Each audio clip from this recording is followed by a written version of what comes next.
Sobat Maestro, sesaat lagi kita akan mendengarkan program Blog Airtime Kerinduan Segala Zaman bersama Advent Vision Media Ministry. Selamat mendengarkan. Pujikanlah Yesus mau datang segera. Shalom para pendengar yang dikasihi Tuhan dimanapun Anda berada. Saudara sedang bersama Advent Vision Media Ministry dalam program Kerinduan Segala Zaman bersama saya Dr. Grace Lantung.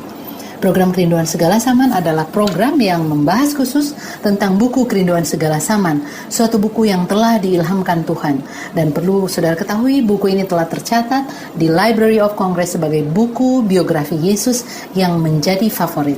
Dengan tuntunan Roh Kudus, kehidupan banyak sekali orang telah diubahkan melalui buku ini, karena buku ini khusus membahas tentang Juru Selamat kita, Yesus Kristus.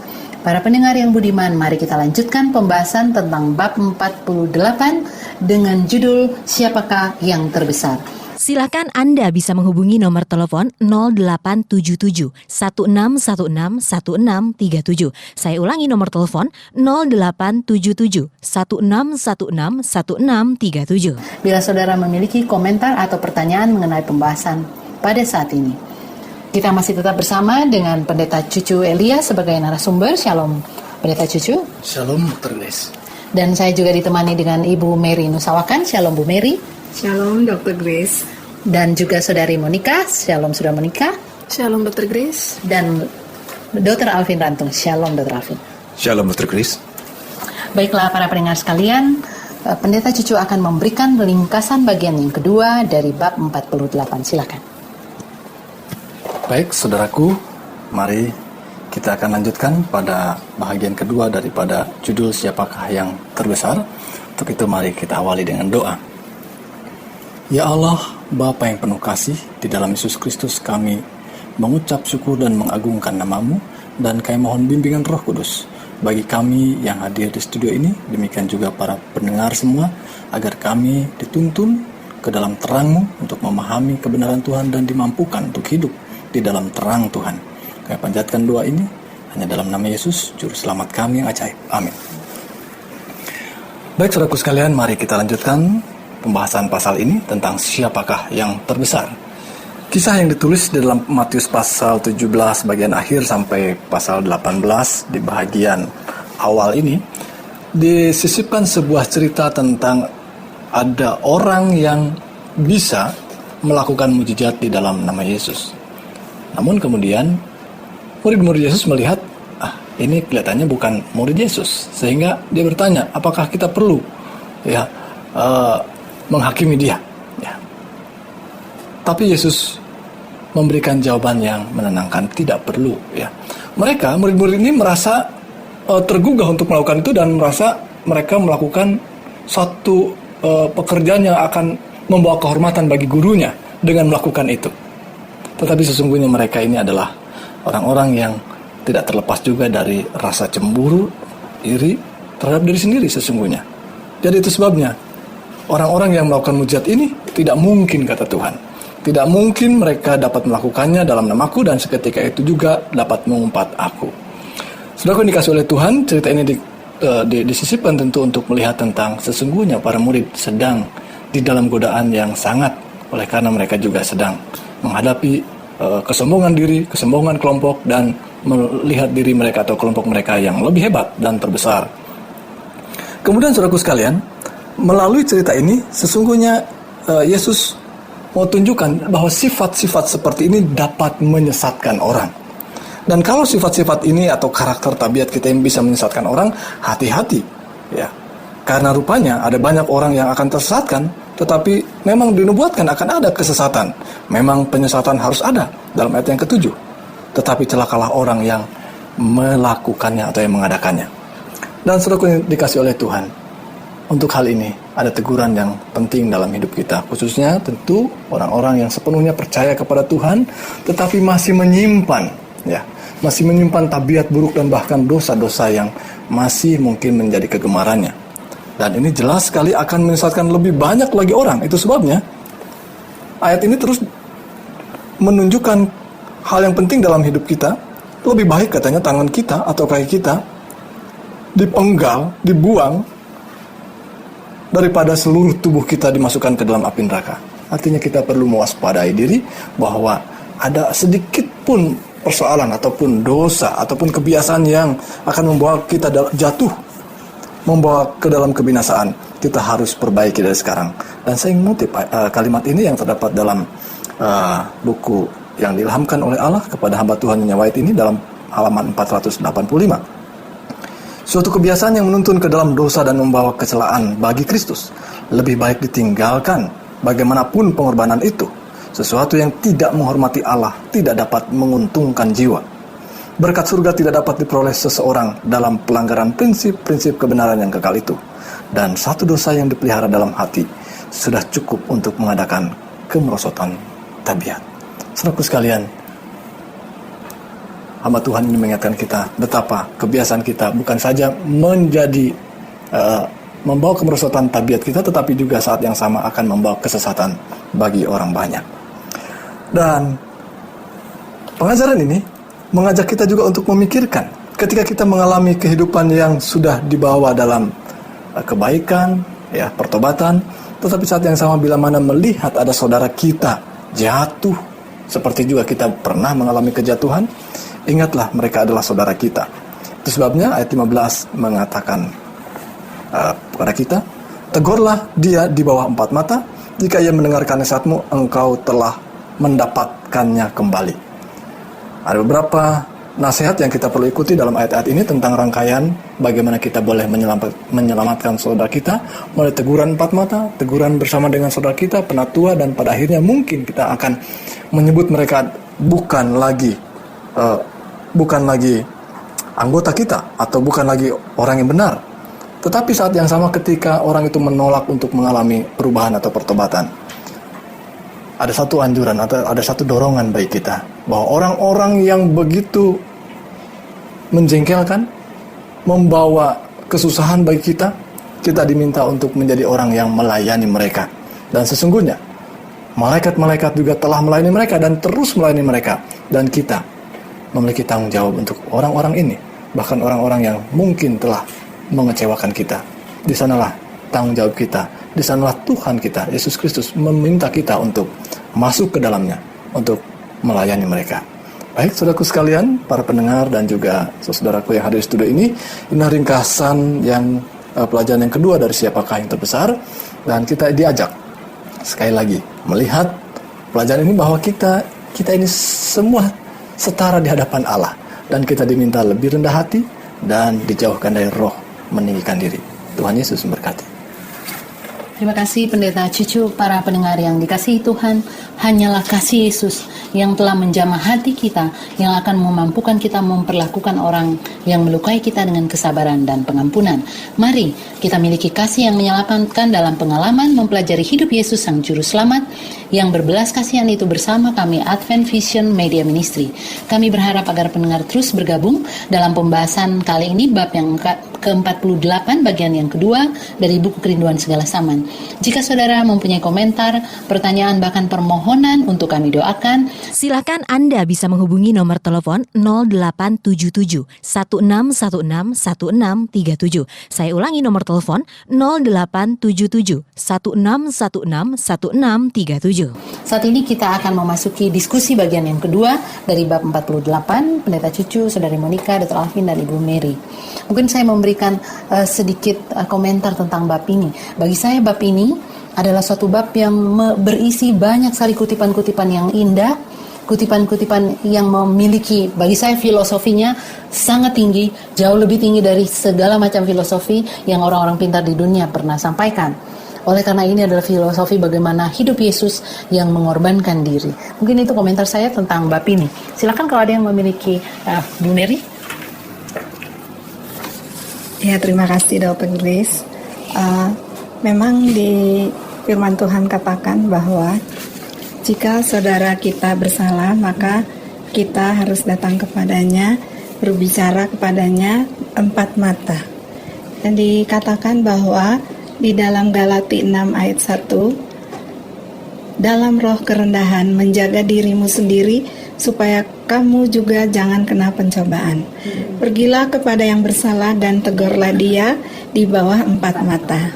Jangan mempermalukan dia dengan memaparkan kesalahannya kepada orang lain, ataupun membawa kecelaan pada Kristus oleh mengumumkan dosa atau kekeliruan seseorang yang memakai namanya.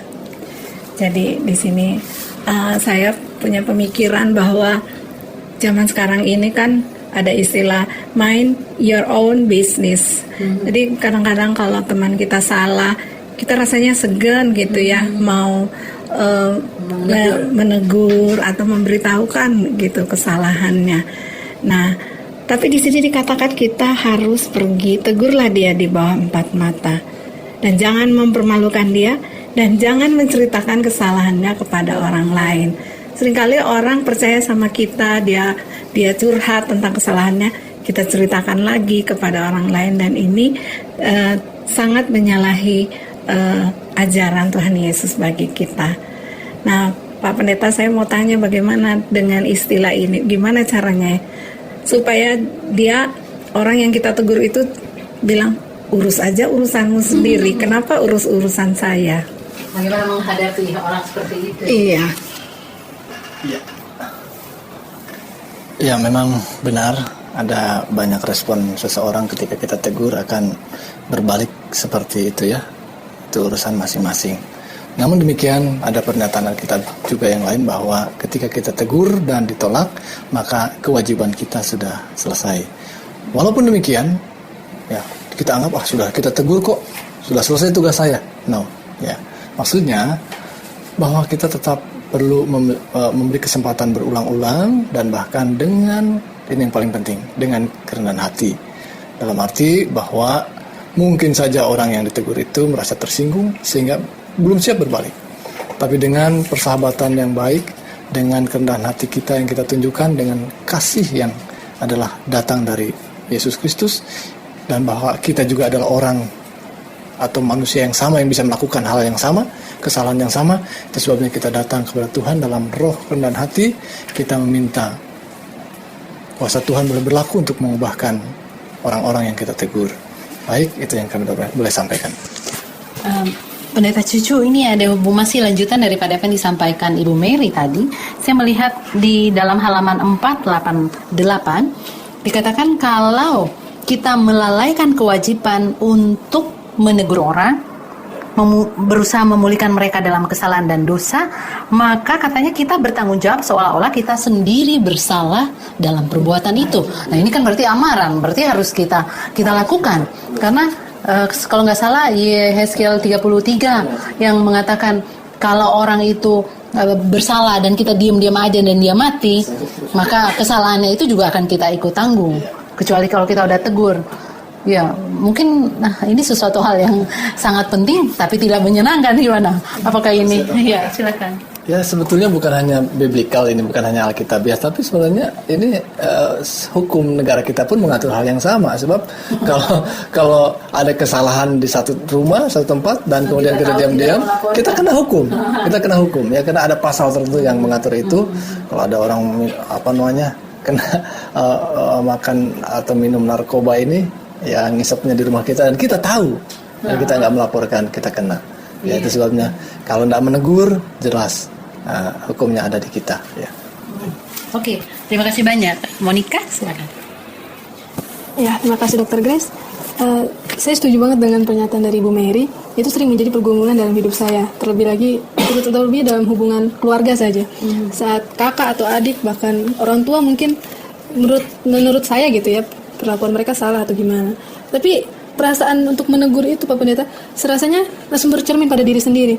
Saya mau menegur, padahal sebenarnya saya juga seperti dia gitu loh. Jadi ada terasa ketakutan untuk menegur gitu loh. Walaupun kita memang ingin membuat peneguran itu menjadi lebih baik, tapi menjadi batu sandungan juga seakan-akan bagi kita. Bagaimana Pak Pendeta?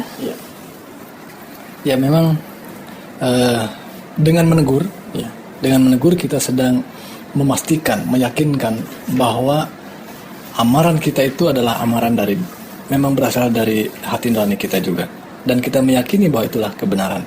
Dan ketika kita tidak menegur sekali tentang satu kesalahan, maka membuat keyakinan kita sedikit demi sedikit terkikis dan menjadi bias pada akhirnya. Kenapa? Karena kita tidak memulai menegur satu kesalahan yang dibuat orang lain. Saat yang sama memang kita sedang menguraikan apa keyakinan kita, ya. Jadi dengan menegur, ya, sebenarnya kita sedang mengoreksi diri kita sendiri, melindungi diri kita sendiri, ya. Walaupun waktu itu kita melakukan hal yang sama dan mungkin sama-sama melakukannya, tapi kita sudah menjadi orang yang lebih disadarkan lebih dulu, ya, itu dia. Ya, ada satu pernyataan yang diberikan oleh Yesus kepada Petrus, kalau engkau sudah insaf, gembalakanlah domba-dombaku. Artinya kita memang duluan, ya, baru menggembalakan saudara kita. Oke, jadi prinsipnya di sini kalau boleh saya garis bawahi lagi adalah sebelum kita menegur orang, kita harus memastikan bahwa pokok yang akan kita tegurkan itu sudah nggak ada masalah dengan kita, tentu saja, ya. Kita harus sudah bertobat, sudah diubahkan. Mungkin bertobatnya belum kelihatan karena baru kemarin, tapi paling tidak ketika kita mengakui bahwa kita juga pernah melakukan kesalahan yang sama, saling menasihati untuk ditegur, saya yakin. Dan tadi nggak boleh cerita. Sekarang kan faktanya bahwa orang lebih berani cerita sama orang lain daripada cerita kepada yang bersangkutan. Itu faktanya. Kita lebih berani, padahal justru itu merusak. Kenapa kita nggak langsung kepada yang bersangkutan? Nah, itu roh meninggikan diri, betul. Supaya kelihatan kita lebih benar dari mereka, ya. Oke, silakan Dr. Alvin.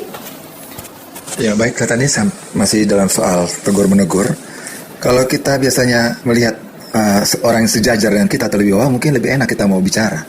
Tapi seringkali kita melihat yang bersalah ini para pimpinan yang punya power dan kita nggak bisa bicara gitu. Ya, saya ingat pengalaman di Raja Daud. Ketika Raja Daud menyuruh perintah membunuh Uria, Yoab tahu ini kekejamannya si Daud. Tapi Yoab tidak berani mau tegur Daud. Tapi Tuhan gunakan Nabi Nathan untuk pergi menegur Daud. Apakah cara kita yang Alkitab ini kan Alkitabiah yang tadi? Kalau kita mau menegur langsung, tentu Daud akan langsung vonis mati, ya kan? Tapi ketika Nabi Tuhan datang dengan cara perumpamaan lagi dia bawakan, bukan? Caranya tidak langsung tuduh kamu berdosa. Daud sendiri membawa pemikirannya orang ini harus dimati. Tapi itulah engkau, kata Nathan, kan? Dia bisa menegur seorang raja yang punya power tanpa dia mendapat ancaman mati. Tapi Yoab ini yang sudah tahu dari pertama tentang kejahatan Daud, dia tidak berani. Bagaimana pendeta? Dengan situasi kita sekarang seringkali pimpinan kita yang berdosa, kita bawahan, kita mau tegur bagaimana ini? Apakah cara Alkitabiah seperti ini? Apakah dengan bagaimana caranya akhirnya dosanya juga akan diketahui? Bagaimana pendeta? Ini jawabannya kembali kepada karunia ini. Terima kasih Dr. Alvin. Memang kelengkapan karunia itu penting juga, ya. Sama seperti orang punya karunia mengusir roh jahat, dia harus punya karunia membedakan roh. Ya. Dalam karunia untuk menegur, khususnya menegur yang lebih tinggi dari kita perlu juga memiliki roh, dan mungkin bisa terpaksa juga ini memilikinya. Pada akhirnya memiliki roh menderita, ya. Roh diasingkan, ya. Dan banyak para nabi setelah menegur dia diasingkan dan terasing, dan tidak banyak orang yang siap menegur dan kemudian dipindahkan ke tempat terasing, dan itu bahagianya. Jadi kedua karunia roh ini harus dimiliki, dan tentunya bagi setiap umat Tuhan harus terpanggil untuk memiliki kedua karunia ini. Ya, karunia untuk diasingkan, saat yang sama dia dimampukan untuk menegur banyak orang yang di dalam kesalahannya. Baik, terima kasih Dr. Terima kasih. Karunia roh yang tadi disampaikan oleh Pendeta Cucu, yaitu roh untuk menderita, pasti akan dimiliki oleh setiap pengikut Yesus. Iya, bukan hanya ada sebagian, ya. Dan seperti yang saya sampaikan tadi, ada banyak kutipan yang penting, dan ada satu kutipan yang kalau tidak salah tadi pendeta sudah dibacakan, tapi saya pengen ini digali lagi karena kita nggak dapatkan kutipan ini di buku yang lain tentang hutang itu, pendeta. Dikatakan bahwa kalau kita mendapatkan keuntungan lebih dari orang lain, keuntungan dalam tanda kutip di mata dunia, kita lebih dari orang lain dalam hal-hal yang positif. Misalnya pendidikan kita, kehalusan budi pekerti, jadi tabiat kita yang sudah terbentuk dengan baik, kemudian asuhan Kristen dan yang lain, pengalaman keagamaan, maka kita berutang kepada mereka yang kurang disenangi. Yang kurang disenangi ini adalah mereka yang yang jahat, mereka dengan tabiat-tabiat yang tidak baik, yang biasanya kita hindari. Nah, dalam kutipan ini di halaman 486 bahwa kita justru berhutang terhadap mereka. Bagaimana kita menyadari kira-kira untuk membangun, untuk menjadi suatu reminder yang menguatkan kalau menurut saya bagi kita. Gimana Pendeta? Baik, terima kasih karena sudah diumpamakan dengan utang ya. Memang yang paling menyenangkan itu adalah lupa utang. Senang pinjamnya tapi bayar utangnya mudah-mudahan lupa ya. Dan begitulah mungkin kita ya. Kita memiliki saudara-saudara kita ya, dalam arti mungkin yang lebih dekat lagi, saudara kandung dalam keluarga, atau yang mungkin lebih luas lagi. Dan ketika mereka mengecewakan kita ya, boleh jadi kita sulit untuk menjadi dekat lagi, dan bahkan dia juga sudah ingin menjauh dari kita, dan sudahlah, kalau gitu masing-masing saja. Dan inilah yang membuat hidup kekristenan itu semakin tawar. Selayaknya kita sebagai pengikut Kristus, kita berupaya sekuat tenaga untuk membayar hutang. Artinya, ketika kita lebih baik daripada orang lain, kita punya utang untuk membuat orang lain juga melayani mereka lebih baik seperti yang kita alami. Dan ditambahkan bahkan dalam kalimat-kalimat selanjutnya ini ya, bahwa mereka ini disebut jiwa-jiwa yang gemetar, yang punya banyak sifat tabiat yang tidak disukai, yang mengecewakan, yang menjengkelkan barangkali ya. Mereka itu menjadi tanggung jawab kita, bahkan yang utama ya. Apalagi kalau itu adalah orang yang terdekat dalam keluarga kita, dalam lingkup yang terjangkau oleh kita. Tapi itulah kemanusiaan kita. Sekali lagi, yang terbesar adalah mereka yang punya jiwa besar untuk menjauh mereka, dan sungguh malaikat hadir dalam pelayanan ini. Amin. Terima kasih banyak Pendeta, Saudari Monica, Dr. Alvin, dan Ibu Mary. Saudara, sebelum mengakhiri pertemuan kita pada pembahasan bab 48, saya ingin membaca kutipan yang sangat indah. Bila kita melihat Yesus, manusia duka yang biasa dalam kesukaran, yang bekerja untuk menyelamatkan yang hilang, yang diremehkan, yang diejek, yang ditertawakan, yang diusir dari satu kota ke kota lain, sampai tugasnya dilaksanakan. Bila kita memandang Dia yang di Getsemani, berpeluh butir darah dan mati disalib dalam kesengsaraan. Bila kita melihat hal ini, maka diri sendiri tidak lagi menuntut untuk diakui. Bila kita memandang pada Yesus, maka kita akan merasa malu akan sikap dingin dan sikap memikirkan ciri sendiri. Saya yakin para pendengar diberkati dengan pembahasan kali ini bab yang ke-48. Baiklah para pendengar sekalian, Pendeta Cucu akan memberikan kesimpulan dari bab 48.